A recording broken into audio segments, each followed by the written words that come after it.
Hello and welcome to our YouTube channel Omega classes. दोस्तों आज के वीडियो में हम देखेंगे क्लास 11th का थर्मल प्रॉपर्टीज ऑफ मैटर इस चैप्टर के न्यूमेरिकल्स। ठीक है, तो आज का वीडियो शुरू करते हैं। वीडियो अच्छा लगेगा तो वीडियो को लाइक करना, वीडियो को शेयर करना, चैनल को सब्सक्राइब जरूर करना। तो चलिए आज का वीडियो शुरू करते हैं।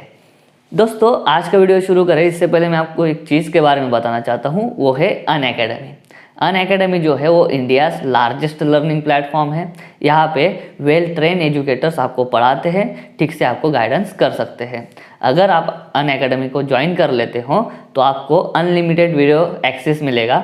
आप वीडियो डाउनलोड करके भी देख सकते हो, डाउट सॉल्व कर सकते हो, एजुकेटर्स के साथ में रियल टाइम डिस्कशन कर सकते हैं और बहुत कुछ भी इसके बेनिफिट्स है। जैसे आपको नोट्स प्रोवाइड की जाएगी, आपको स्टडी मटेरियल भी प्रोवाइड किया जाएगा और आप अनअकैडमी के साथ भी जुड़ के ज़रूर बेनिफिट्स पा सकते हो। तो आप मेरा कोड जो है VKR, इस कोड को अगर अप्लाई करोगे तो आपको डिस्काउंट मिल सकता है, जो सब्सक्रिप्शन 2500 रुपीज़ का है। अगर रेफरल कोड आप यूज़ करते हो तो आपको सिर्फ वो 99 रुपीज़ पर मंथ मिलेगा। ठीक है, तो अनअकैडमी का जो रेफरेंस कोड है आपको स्क्रीन पे दिख रहा होगा, वो अगर आप यूज़ करोगे तो अनअकैडमी के साथ में आप आराम से जुड़ सकते हो और अच्छे से पढ़ सकते हो। ठीक है, तो चलिए ये हो गया अनअकैडमी के बारे में। अभी हम पढ़ते हैं अपना फर्स्ट न्यूमेरिकल्स। न्यूमेरिकल जो है वो आपके स्क्रीन पे है, मैं पढ़ता हूँ। ठीक है, और गिवन भी लिखते हैं उसके साथ साथ। न्यूमेरिकल ये a glass flask has volume 1 × 10⁻⁴ metre cube.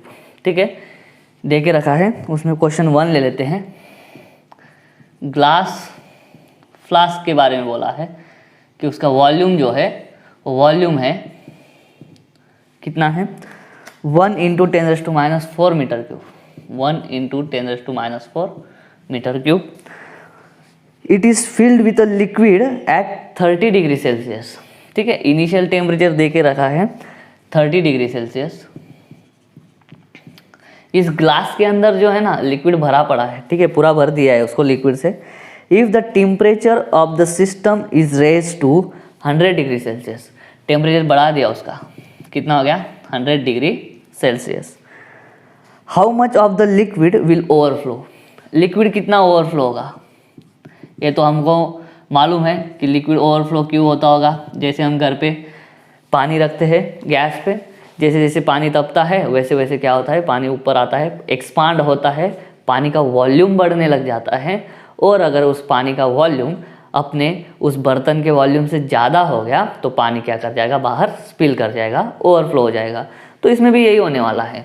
एक ग्लास का फ्लास्क लेंगे, उसमें लिक्विड भरा रहेगा पूरा फुल, और तब टेम्परेचर कितना था 30 डिग्री सेल्सियस। उसके बाद में क्या हुआ, टेम्परेचर बढ़ा दिया, गैस चालू कर दिया, तो टेम्परेचर बढ़ते बढ़ते कितना हो गया 100 हो गया। तो वो जो लिक्विड था वो एक्सपांड होगा, उसका वॉल्यूम बढ़ते जाएगा। तो अगर उसका वॉल्यूम इतना बढ़ गया कि वो जो हमारा बर्तन है, जो फ्लास्क है, उसके वॉल्यूम से भी ज़्यादा हो गया, तो लिक्विड क्या हो जाएगा, ओवरफ्लो हो जाएगा। तो हमको ये देखना है कि कितना वॉल्यूम ओवरफ्लो होगा, लिक्विड का कितना वॉल्यूम ओवरफ्लो हो जाएगा। तो पहले क्या था, इनिशियल वॉल्यूम ऑफ लिक्विड हम क्या बोलेंगे, is equal to volume of flask. पहले कुछ ओवरफ्लो नहीं था लेकिन भरा पड़ा था, पूरा भर दिया था उसको। अभी क्या करेंगे, फाइनल वॉल्यूम निकालेंगे। फाइनल वॉल्यूम कब, जब टेम्परेचर कितना होगा 100 डिग्री सेल्सियस। ये कैसे निकालते हैं, तो यहाँ पे आपको पता चल गया होगा वॉल्यूम का निकालना है तो हमको वॉल्यूम एक्सपांशन वाला फॉर्मूला यूज़ करना पड़ेगा। वॉल्यूम एक्सपांशन वाला फॉर्मूला क्या बोलता है, volume at temperature T is equal to initial temperature initial volume in bracket 1 plus ये है गैमा और ये है डेल्टा टी। अभी डेल्टा टी का मतलब क्या है, rise in temperature, change in temperature, increase in temperature.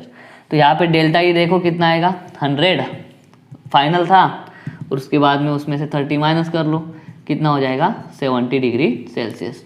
तो डेल्टा टी डाल सकते हो वैल्यू, और बाकी चीज़ें दे के रखी है। VT हम निकालेंगे, V1 कितना है ये डाल दो 10⁻⁻⁴ 1 प्लस, अभी ये गैमा का वैल्यू आपको दिया रहेगा, वो है यहाँ पे है coefficient of volume expansion for, पहले हम लिक्विड का निकाल रहे हैं ना, फाइनल वॉल्यूम एट किसका, लिक्विड का। चलो लिक्विड का निकाल लेते हैं। ठीक है। उसके लिए देखो कोएफिशिएंट ऑफ वॉल्यूम एक्सपांशन देके रखा है, ग्लास के लिए भी है और लिक्विड के लिए भी है। पहले लिक्विड का यूज़ कर लेते हैं। लिक्विड क्या है 75 इंटू 10⁻⁵, 75 इंटू 10⁻⁵, और डेल्टा टी है कितना आपका 70, ठीक है। तो वी टी किसका निकाल रहे हैं हम, ये लिक्विड के लिए है, ठीक है, ये लिक्विड का है सब। हम क्या करेंगे 10⁻⁴ को अंदर मल्टीप्लाई कर देंगे, तो देखो क्या हो जाएगा 10⁻⁴ इंटू 1 10⁻⁴ प्लस ये 75 इंटू 70 बाजू में कर लेते हैं, 75 इंटू 7 करता हूँ 5 3 52, क्या हो जाएगा 5250, सही है।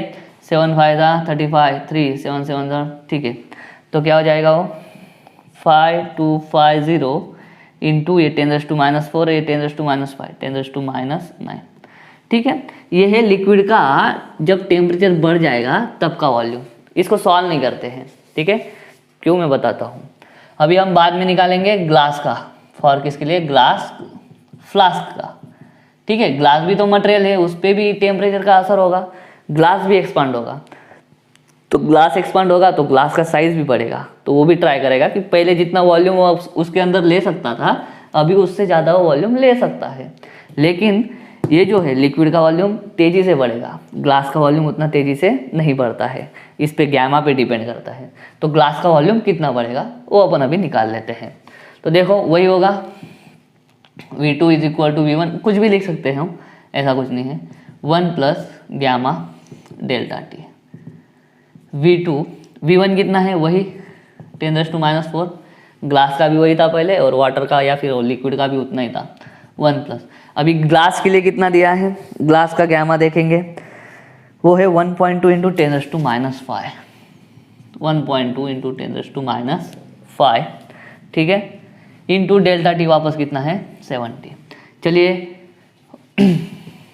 10⁻⁴ अंदर मल्टीप्लाई कर दे क्या, नहीं तो रुक जाओ, 1 प्लस ये 84 हो जाएगा इंटू 10⁻⁵, इसको सॉल्व कर लेंगे, 10⁻⁴ अंदर मल्टीप्लाई प्लस 84 इंटू 10⁻⁴, 10⁻⁵, 10⁻⁹, ये है इक्वेशन सेकंड, ठीक है। इसको बोल देते हैं फर्स्ट। तो देखो जो बड़ा है फाइनल वॉल्यूम लिक्विड का A है और ग्लास का A है, तो कितना लिक्विड स्पिल हो जाएगा, तो जितना लिक्विड का वॉल्यूम ज़्यादा हो जाएगा इस फ्लास्क के वॉल्यूम से उतना स्पिल हो जाएगा। तो हम कैसे निकालेंगे, volume of overflow, volume of liquid minus volume of glass. Volume of liquid ये आया था 10⁻⁴ प्लस 5250 इंटू 10⁻⁹ माइनस ये पूरा 10⁻⁴ प्लस 84 इंटू 10⁻⁹, दिख रहा है आपको लास्ट वाला, ठीक है। तो देखो क्या हो जाएगा 10⁻⁴ और 10⁻⁴ कट हो जाएगा, ठीक है। 5250 माइनस 84 और 10⁻⁹ दोनों में से मैं कॉमन निकाल लेता हूँ, ठीक है, इज इक्वल टू, देखो क्या होगा 10 में से 4 गए 6, यहाँ पे कितने बचे 4 बचे, फिर 14 में से 8 गए 6, ठीक है, यहाँ पे 11 बचे, फिर सॉरी 2 में से 1 इधर दिया था तो 1 बचा, तो 5 का कुछ है नहीं, 5166 इंटू 10⁻⁹, 516.6 इंटू 10⁻⁸ मीटर क्यूब। क्या करा मैंने, एक पॉइंट इधर, और आप कैसे लिख सकते हो 5.166 इंटू 10⁻, कितना कर दूंगा मैं इसको 6 मीटर क्यूब, ऐसे इसको लिख सकते हैं, ठीक है। आपके बुक में जो दिया है वो है 516.6 इंटू 10⁻⁸, 516.6 इंटू 10⁻⁸ मीटर क्यूब। तो इतना वॉल्यूम जो है आपका लिक्विड का, इतना वॉल्यूम ओवरफ्लो हो जाएगा, ठीक है। ये हो गया हमारा क्वेश्चन नंबर 1 सॉल्व। चाहो तो आप स्क्रीनशॉट ले सकते हो, फिर हम लेंगे क्वेश्चन नंबर 2। चलिए दोस्तों क्वेश्चन नंबर 2 करते हैं। Question given is which will require more energy heating a 2 kg block of lead. देखो क्या है, इसमें लेड भी है बाय 30 केल्विन और heating a 4 kg block of copper. दो मटेरियल है, पहले यहाँ पे मैं लिख लेता हूँ लीड के लिए, ठीक है, उसके बाद में लिखते हैं अपन कॉपर के लिए। देखो लीड का जो मास दिया है वो दिया है 2 kg। बाद में उसको जो heating 2 kg block of lead by 30 kelvin, कितने केल्विन से उसका टेम्परेचर बढ़ाना है हमको? 30 केल्विन। बाय यूज़ किया है, 2 नहीं, बाय 30 केल्विन। 30 केल्विन से टेम्परेचर हमको बढ़ाना है, ठीक है। और heating 4 kg block of copper, copper का मास कितना है? 4 kg, ओके। उसके बाद में बाय 5 केल्विन, कितने केल्विन से उसका टेम्परेचर बढ़ाना है? 5 केल्विन से बढ़ाना है। उन्होंने दिया है एस लीड, मतलब क्या? स्पेसिफिक हीट कैपेसिटी दे के रखा है लीड का, ठीक है। लीड का स्पेसिफिक हीट कैपेसिटी है 128 जूल पर केजी केल्विन होगा, पर केजी केल्विन, ठीक है। और कॉपर का दिया है स्पेसिफिक हीट कैपेसिटी, वो है 387 जूल पर केजी केल्विन, ठीक है। तो हमको पूछा है कि कौन से मटेरियल के लिए आपको हीट ज़्यादा लगेगा, कॉपर के लिए ज़्यादा लगेगा या लेड के लिए ज़्यादा। तो देखो, एक क्लियर कट प्रॉब्लम जो बेस्ट है वो स्पेसिफिक हीट कैपेसिटी पे बेस्ट है, ठीक है। स्पेसिफिक हीट कैपेसिटी का फॉर्मूला आपको मालूम है क्या? Q इज इक्वल टू होता है ms डेल्टा T। देखो, ये Q जो है वो हीट रिक्वायर्ड है, M जो है वो मास कितना ले रहे हो आप मटेरियल का वो है, S मतलब specific heat capacity of the material, और डेल्टा T मतलब rise in temperature of that material, ठीक है। एक्चुअली S का फॉर्मूला होता है Q upon M delta T, उससे ये Q का फॉर्मूला डिराइव किया जाता है। Q is amount of heat required. तो हमको ये वाला यूज़ करना है कि इसको कितना हीट लगेगा, इसको कितना हीट लगेगा। तो चलो पहले लीड के लिए निकालते हैं। लीड के लिए क्या होगा? मास कितना लिया? 2, स्पेसिफिक हीट कैपेसिटी है 128, इनटू टेम्परेचर कितने से बढ़ा रहे हैं? 30 डिग्री केल्विन से। सॉल्व करते जाएंगे। 30 इंटू 2 60, 128 इंटू 60 करो, 6 8 जा 48, ये जीरो एज इट इज रख दिया। 6 8 जा 48 का 8, ऊपर 4, 6 2 जा 12 और 4 16 का 6, 1 6 1 जा 6 और 1 7, 7680 क्या लगेंगे हमको? जूल लगेगी इसके लिए। यहाँ पे देखते हैं, यही फॉर्मूला यूज़ करते हैं। क्यू क्या मिलेंगे हमको कॉपर के लिए? मास है 4 kg, बाद में ये है 387 इंटू डेल्टा टी है कितना? 5। डेल्टा टी कितना है? 5। 4 5 20 इंटू 387, जीरो रख देते हैं। 387 इंटू 2 करेंगे। चलो 2 7 जा 14, 1 2 8 जा 16 और एक 17 का 7, 1 2 3 जा 6 और एक 7, 7740 जूल। तो ढंग से देखो किसके लिए हीट ज़्यादा लग रही है। इसके लिए 7680, इसके लिए 7740। तो ये कॉपर का है, ठीक है, ये लेड का है। तो यहाँ पे हम लिख सकते हैं कि कॉपर के लिए हीट ज़्यादा लगेगी, लेड के लिए हीट कम लगेगी। सही बात है। तो इस तरह से आपका जो न्यूमेरिकल सेकंड है वो सॉल्व हो जाता है। सही है। चलिए अभी हम लेते हैं क्वेश्चन नंबर 3। चाहो तो आप इसका स्क्रीनशॉट ले सकते हो। चलिए दोस्तों क्वेश्चन नंबर 3 करते हैं। Question is specific latent heat of vaporisation of water. ठीक है, लैटेंट हीट ऑफ वेपराइजेशन दे के रखा है, कितना है? इट इज 2.26 यूनिट, ढंग से देखना, 2.26 इंटू 10⁶ जूल पर केजी। ठीक है, इतना है। Calculate the energy needed to change 5 gram of water. Mass कितना दिया है? 5 gram is equal to 5 into 10⁻³ kg water का। ठीक है, into steam at 100 degree Celsius. देखो लैटेंट हीट का मतलब पहले समझ लो। लैटेंट हीट मतलब क्या है? It is the amount of heat required to change the phase, to change the phase. अभी लैटेंट हीट ऑफ वेपराइजेशन दिया है, मतलब क्या? ये कहाँ पे होगा? वाटर के बॉइलिंग पॉइंट पे। बॉइलिंग पॉइंट पे क्या होता है? वाटर का लिक्विड से वेपर में कन्वर्शन होना चालू हो जाता है। उस टाइम पे क्या होता है? उस चेंज ऑफ स्टेट के लिए हीट सप्लाई करना पड़ता है। जब हीट सप्लाई होती है उस टाइम पे तो टेम्परेचर नहीं बढ़ता है, पूरी सप्लाइड हीट जो है वो आपका स्टेट चेंज करने में लग जाता है। तो उन्होंने बोला है कि वाटर के लिए इतना लगता है। 1 kg वाटर लोगे तो उसके बॉइलिंग पॉइंट पे जब उसका वेपराइजेशन होना स्टार्ट होगा तो आपको उसको वेपराइजेशन करने के लिए इतना हीट लगेगा 1 kg वाटर के लिए। उन्होंने क्या करा है, 1 kg का नहीं पूछा है अभी, उन्होंने सिर्फ इतना पूछा है कि 5 × 10⁻³ kg के लिए कितना लगेगा। ठीक है, तो सिंपल है, यहाँ पे यूनिटी मेथड यूज करेंगे। 1 kg के लिए कितना लग रहा है 2.26 × 10⁻⁶ जूल। तो 5 × 10⁻³ kg के लिए कितना लगेगा, तो इसको मल्टीप्लाई कर दो 5 × 10⁻³ से, 2.26 × 5 × 10⁻³ और ये 6 रहेगा 6। ठीक है, तो क्या हो जाएगा 2.26 × 5 कर लेते हैं बाजू में, 0 3 3 1 3 2 10 11। ठीक है, 1130 1130 1 2 1 2 11.3 इंटू यहाँ पे चेक करो 10⁻³ सही है। तो यहाँ पे फाइनल आंसर आ जाएगा 11.3 × 10⁻³ जूल। इतनी हीट सिर्फ लगेंगी, यही होगा शायद आपका आंसर 11.3 × 10⁻³ जूल। ठीक है, बहुत सिंपल क्वेश्चन था, छोटा सा इसका आंसर भी था, चाहो तो आप इसका स्क्रीनशॉट ले सकते हो। फिर हम देखते हैं क्वेश्चन नंबर 4। चलिए दोस्तों, क्वेश्चन नंबर 4 देखते हैं अभी। ठीक है, 4th is a metal sphere cools at rate of, cools आ गया मतलब ये प्रॉब्लम किस पे है, ये वाला जो प्रॉब्लम है वो है न्यूटन्स लॉ ऑफ कूलिंग पे।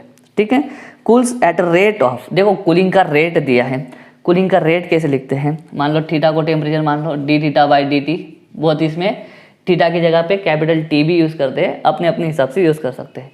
इसको पढ़ते हैं rate of decrement in temperature with time t, temperature का डिक्रीज होने का रेट विथ टाइम t।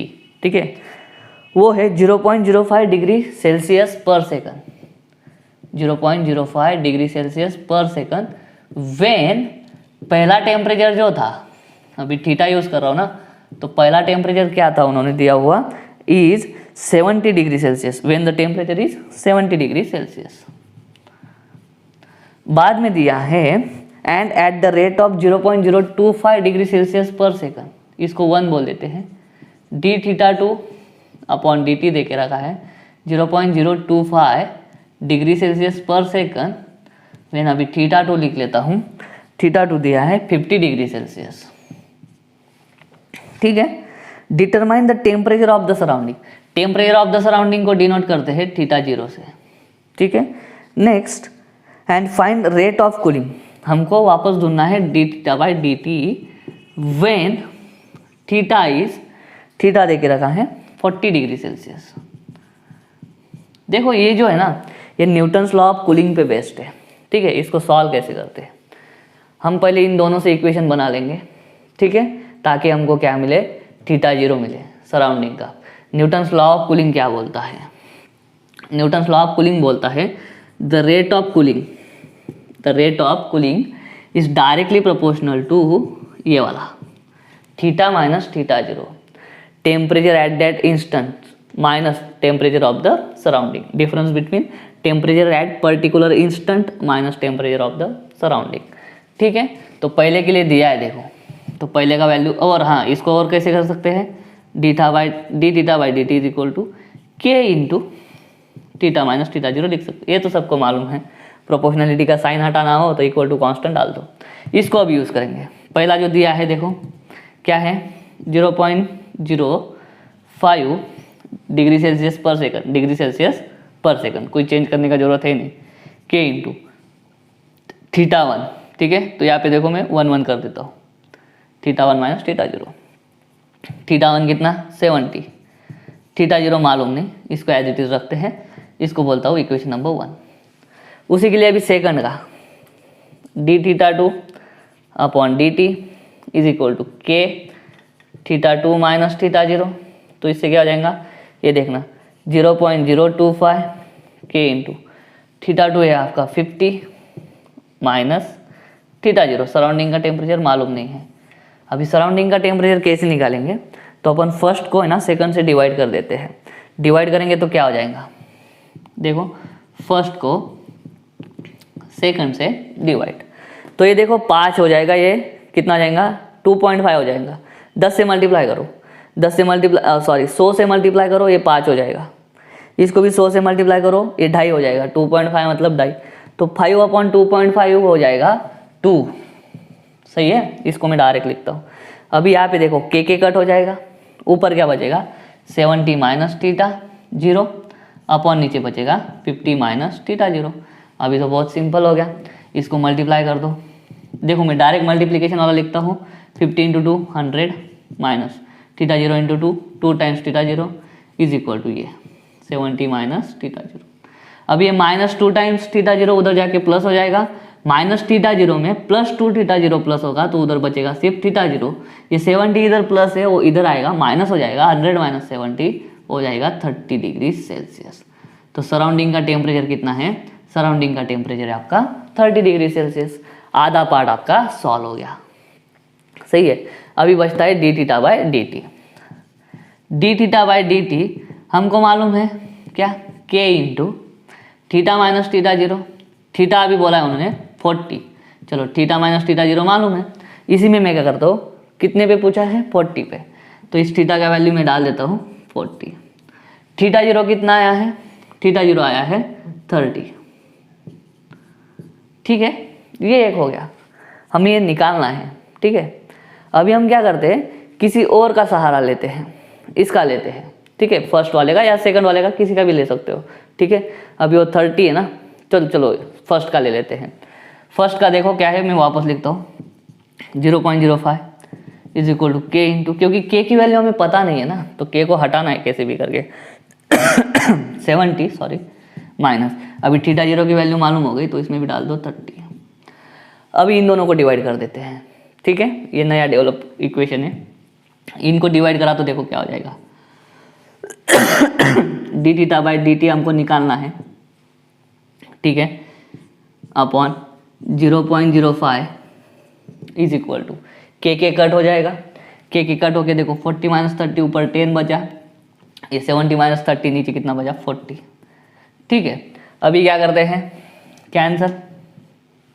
सही है, मैं क्या करता हूँ अभी cross multiplication, 4 into D theta by D T is equal to उधर 0.05। अभी क्या कर सकते हैं, अभी करेंगे D theta by D T is equal to 0.05 upon 4 is equal to 5 into 10⁻²। इसको मैं पावर में लिखता हूँ, पावर में लिखना थोड़ा आसान होता है। 0.05 को लिखेंगे 5 इंटू 10⁻² अपॉन 4। 5/4 कितना होता है, करते हैं, ये 4 है, 4 1 जा 4 बचा 1। ठीक है, जाएगा नहीं तो पॉइंट 1 का कर दिया 10, 4 2 जा 8, फिर भी बचे 2, 4 और 0 कर दिया फिर 20, 4 5 जा 20 इंटू 10⁻²। इसको ढंग से देखो क्या हो जाएगा, 2 है तो पहले एक 0 हो जाएगा इधर और एक 0.0125 डिग्री सेल्सियस पर सेकंड। तो ये आ जाएगा हमारा D theta by D T. ठीक है, ये वाला आंसर है। कौन से टेम्परेचर के लिए, when theta is 40, when theta is 40 के लिए।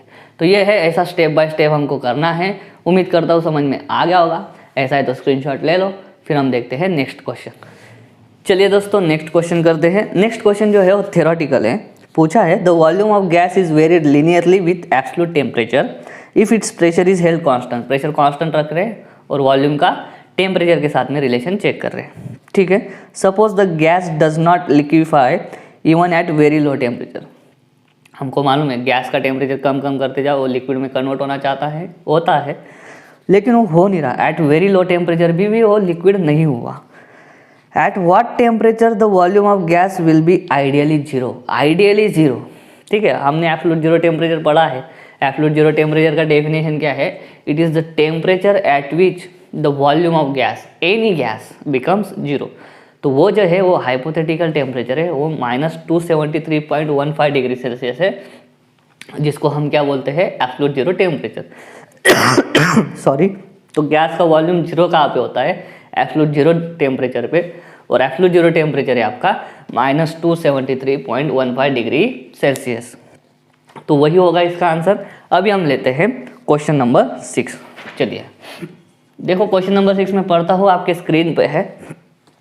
इन olden days while laying of rails for trains, train जाती है रेल पे जाती है, ठीक है, पटरी। Small gaps use to be left between the rail section to allow for thermal expansion. देखो ये रेल की पटरी है, ठीक है, उसको जोड़ा जाता है, ये पहली पटरी है और उसके बाद में ये दूसरी पटरी, दोनों में ना गैप छोड़ा जाता है। अभी गैप क्यों छोड़ा जाता है? क्योंकि इन पे जब रेल जाती है ना, तो रेल के जो चक्के हैं उसकी वजह से क्या होता है, फ्रिक्शन की वजह से बहुत ज़्यादा हीट प्रोड्यूस होती है, और हीट की वजह से कौन सा भी मटेरियल क्या होता है, एक्सपांड। तो इनकी लेंथ जो इतनी सी है, जब इस पे से रेल जाएगी ना तो हीट की वजह से एक्सपांड हो जाएगी, ए बी इधर भी एक्सपांड होगी, इधर भी एक्सपांड होगी, इधर भी एक्सपांड होगी, हर एक रेल। तो एक्सपांशन होने के लिए जगह देना पड़ेगा हमको, अगर जगह नहीं दिया तो फिर रेल की पटरी उखड़ सकती है, बहुत ज़्यादा हीट प्रोड्यूस होती है उस टाइम पर, ठीक है। तो जब ट्रेन जाती है हीट की वजह से एक्सपांड होगी, एक्सपांड होंगी तो एक्सपांड होने के लिए जगह चाहिए।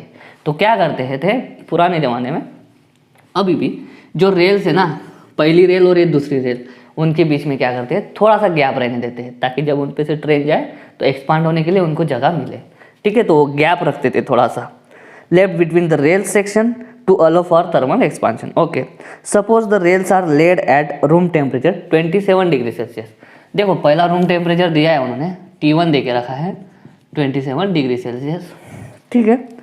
If maximum temperature in the region is 45 degree Celsius, maximum temperature जो है 45 डिग्री सेल्सियस, बहुत कम में दिया है, चलो। And the length of each rail section is 10 metre. जो इसका है, ये रेल सेक्शन है पहला, इसका लेंथ है 10 मीटर, इसका भी कितना है 10 मीटर, ठीक है। तो L1 इनिशियल लेंथ है 10 मीटर। क्यों मैं इनिशियल लिख रहा हूँ? क्योंकि जब टेम्परेचर बढ़ेगा तो लेंथ भी बढ़ेगी, लीनियर एक्सपांशन होगा तो वो लेंथ वाली अलग लिखेंगे अपन, ठीक है। What should be the gap left given that alpha is equal to, alpha मतलब लीनियर एक्सपांशन दे के रखा है, कोएफिशिएंट उसका 1.2 इंटू 10⁻⁻5 पर केल्विन, ठीक है। देखो ये जब एक्सपांड होगी, इसकी लेंथ इतनी है 10 से बढ़ेगी, 10 से बढ़ेगी कैसी, थोड़ी इधर के साइड बढ़ेंगी, थोड़ी इधर के साइड बढ़ेंगी, ये भी थोड़ी इधर के साइड बढ़ेंगी, थोड़ी इधर के साइड। तो ये टोटल गैप कितना देना है हमको, वो निकालना है, ठीक है। मतलब गैप कितना देंगे, गैप मतलब is equal to increase in length, जितने से लेंथ इंक्रीज होगी रेल की उतना गैप तो उनको प्रोवाइड करना पड़ेगा। तो ये जो है इसकी इधर की लेंथ भी और इसको भी इधर ही गिन लेते हैं, कितना इतना, क्योंकि इसका और इसका दोनों का लेना पड़ेगा। तो ये गैप कितना, जितना लेंथ बढ़ेगा उतना गैप, ठीक है। तो हम क्या करते हैं, इंक्रीज इन लेंथ निकालते हैं। अभी इंक्रीज इन लेंथ का फॉर्मूला भी है हमारे पास डायरेक्ट वाला, अगर डायरेक्ट नहीं मालूम है तो ये तो मालूम ही है, L2 is equal to L1 1 plus alpha delta T, ठीक है। तो L2 is equal to L1 को अंदर मल्टीप्लाई कर दो, L1 प्लस L1 अंदर अल्फा डेल्टा टी। तो ये L2 माइनस L1 मतलब क्या हो गया, increase in length, increase in length निकालना है, is equal to L1 alpha delta T, ठीक है। ये इंक्रीज इन लेंथ निकालते बैठते फिर अभी L1 कितना है हमारा 10, अल्फा कितना है 1.2 इंटू 10⁻⁻5 डेल्टा टी निकालो temperature, T2 minus T1 is equal to delta T 45 minus 27 करो, 15 में से 7 गए 8, 3 में से 2 1 18, ठीक है। तो क्या हो जाएगा, इसको लिखेंगे हम 18, ये हो जाएगा 12, 10 इंटू 1.2, उसके बाद में हो जाएगा 18 इंटू 10⁻⁻5, 18 इंटू 12 कर लेते हैं, 12 8 जा 96 का 6 9, 12 1 जा 12 और 9 21, 216 इंटू 10⁻⁻5, और इसको आगे लिखते हैं, सॉल्व करता हूँ, 2.16 इंटू 10⁻³ मीटर, 2.16 mm। टोटल कितना गैप छोड़ना पड़ेगा दोनों में, ये इधर भी बढ़ेगी और इधर भी, दोनों मिलके कितनी बड़ी, दोनों मिलके 2.16 mm बढ़ी। तो हमको क्या है 2.16 mm इतना गैप, और हर रेल उतना ही बढ़ाएंगे, हर रेल का जो लेंथ है इक्वल है, तो इक्वल लेंथ है तो उसका इंक्रीमेंट भी क्या होगा, सबका इक्वल होगा। तो गैप भी कैसे रखेंगे हम, इक्वल। तो गैप मतलब इंक्रीज इन लेंथ। तो दोस्तों इस तरह से अभी हमने देख ली है क्वेश्चन 6, बाकी के जो न्यूमेरिकल है वो हम अगले वीडियो में देखेंगे। उम्मीद करता हूँ वीडियो समझ में आ गया होगा, अगर ऐसा है तो वीडियो को लाइक करो, वीडियो को शेयर करो, चैनल को सब्सक्राइब कर देना। मिलता हूँ नेक्स्ट वीडियो में, तब तक के लिए जय हिंद।